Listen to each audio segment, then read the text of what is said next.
I'll be speaking with Nick Wurst. He works as a freight conductor for CSS.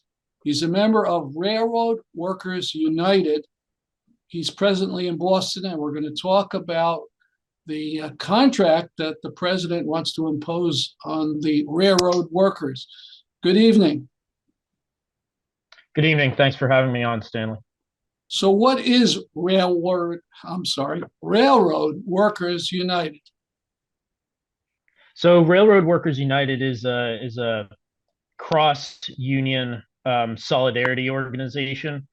So we're an organization of railroad workers from all the different crafts, all the different unions, who are committed to a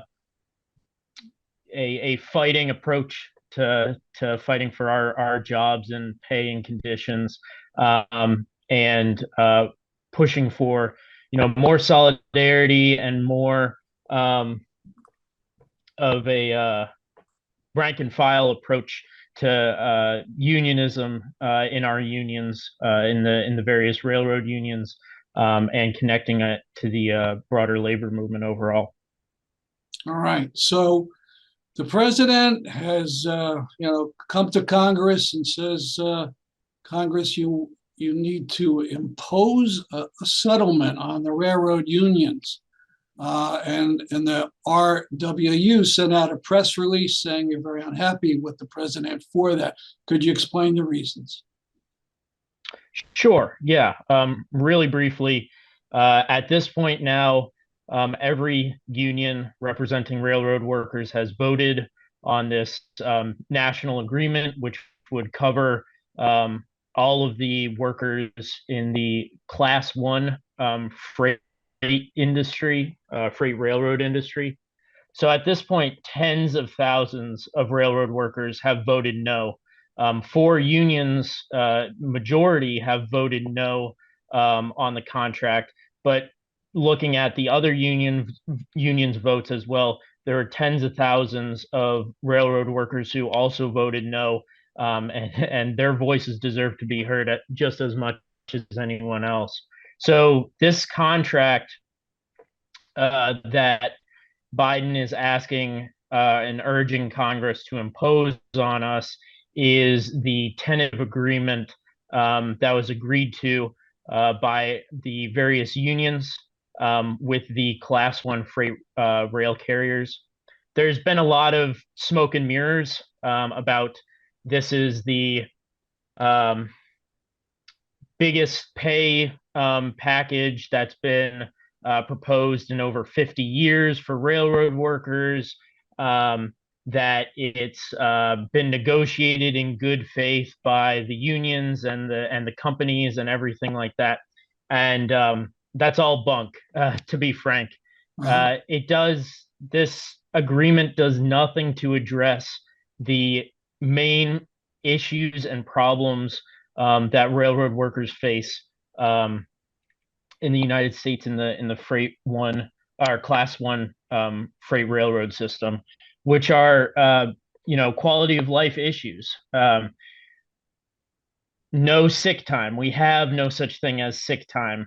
You are penalized with attendance points for any day that you call out sick, even if you produce a doctor's note and things like that. A lack of time off for personal reasons, a massive crisis of overworking, dangerous amounts of hours, not enough rest time, and a lack of scheduling that's destroyed people's lives, their health, their families, and on top of all that, this contract includes actually attacks on some of the scheduling protections that are some of the few scheduling protections that exist for over-the-road train crews. And again, it does nothing to reverse the decades of cuts to jobs that have created such a dangerous environment. And they've cut back on this the thing numbers. about They've cut back on the numbers of yes, jobs. Yeah, that's correct. In fact, um, let's see, I have some statistics here, but maybe one of the most pertinent is that uh, in recent years, the workforce has been downsized by over 30% in the freight class one freight industry. Um, and this thing about highest pay increase, this is, there's a number floating around of 24% pay increase. That's 24% over 5 years. When you break it down, it's less than 5% every year. And this is after 3 years of no pay increases, massive amounts of inflation, Right. spiking costs of living, working through the pandemic, and rising corporate profits of these railroads. These railroads have transformed themselves into some of the most profitable corporations on Wall Street and have been organizing massive stock buybacks and things like that. So the money is clearly there, not only to provide us with real good pay, but more importantly, to hire enough people and to provide us with things like sick time and more personal time. Now, uh, in most industries, if the workers don't like the contract, they can go out on strike, and you don't see Congress making laws to force them. But you operate under different laws, is that right? Yeah, that's correct. So railroad workers, and other workers, in fact, as well. People may have seen some recent headlines around airline pilots organizing around their conditions. So more than just railroad workers fall under what's called the Railway Labor Act, which is a special set of labor law. So it's different than the NLRA that most unions and union workers in the United States fall under.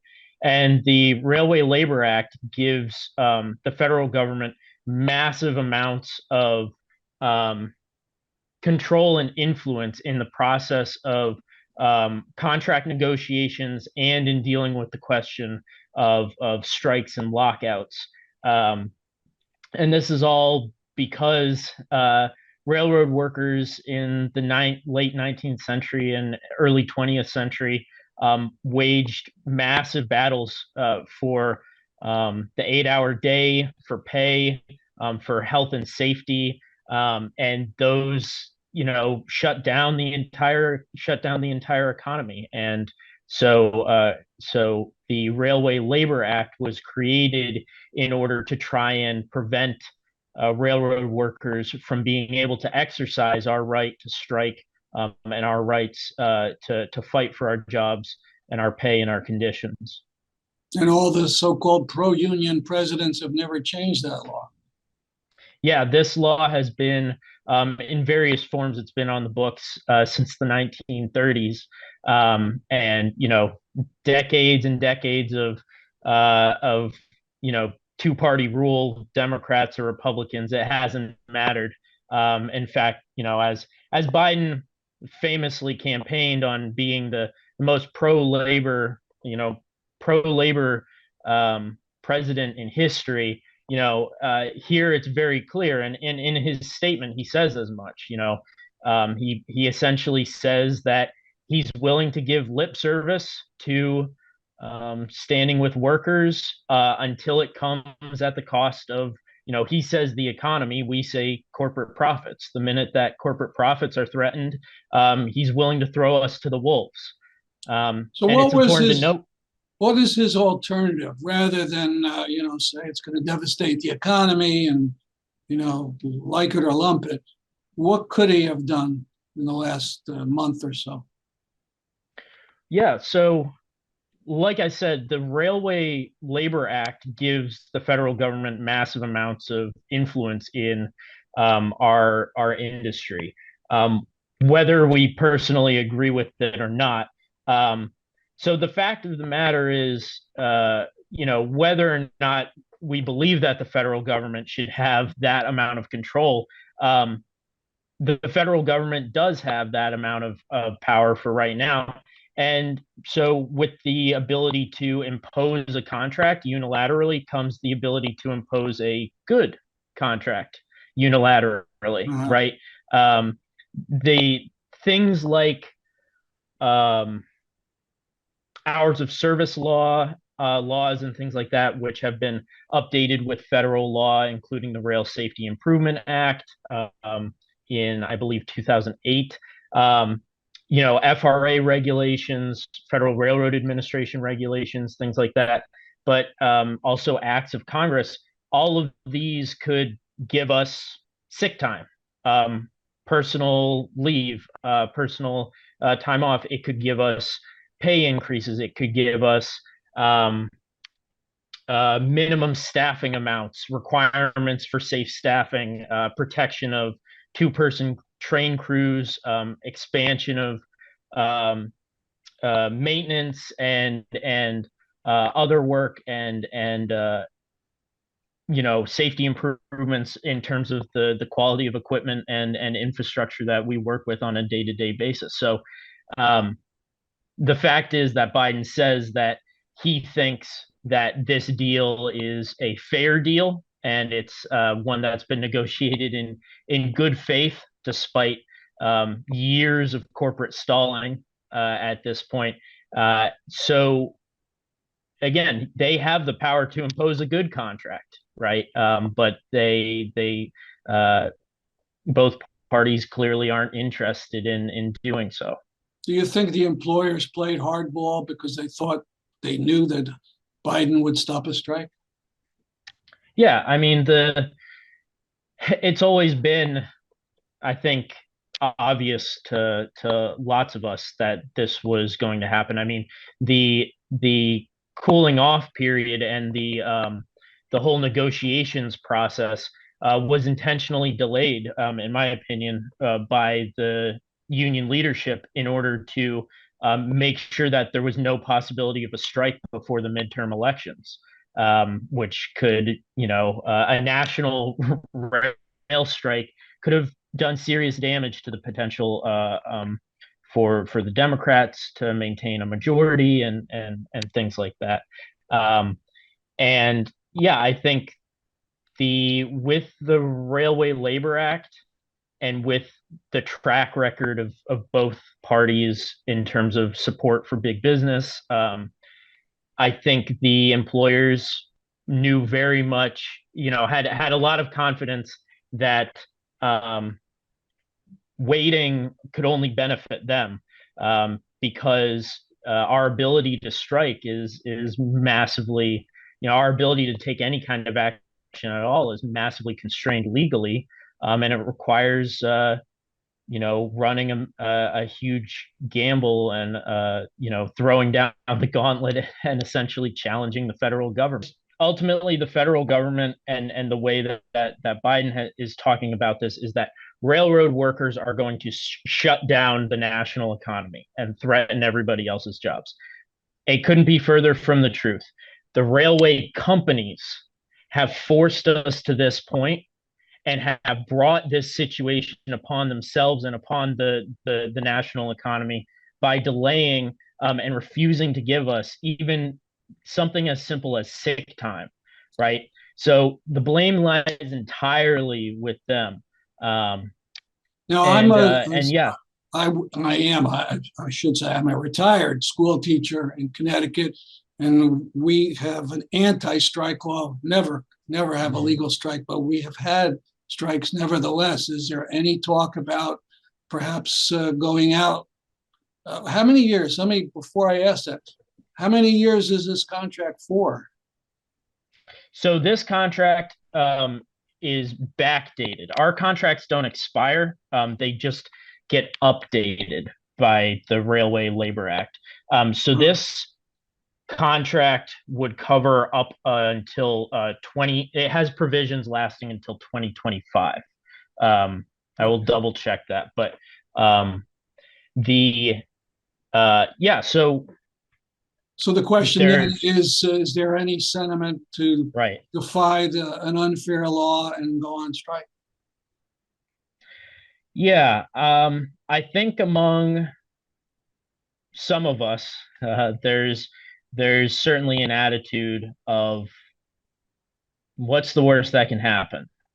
They've At some point we have to draw a line in the sand, and the fact is we didn't used to have the right to strike or the right to join a union. Those used to be illegal.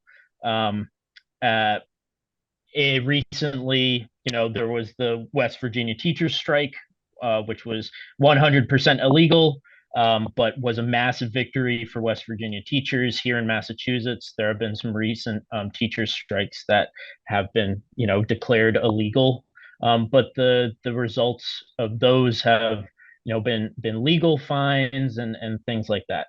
But the specter of the Patco strike is there, right? The specter of the air traffic controllers who struck, decades ago now, and as a result, were all fired, and the strike was broken brutally by the federal government. So I would say that some people are maybe talking about it, but in terms of what you're seeing from the union leadership, and from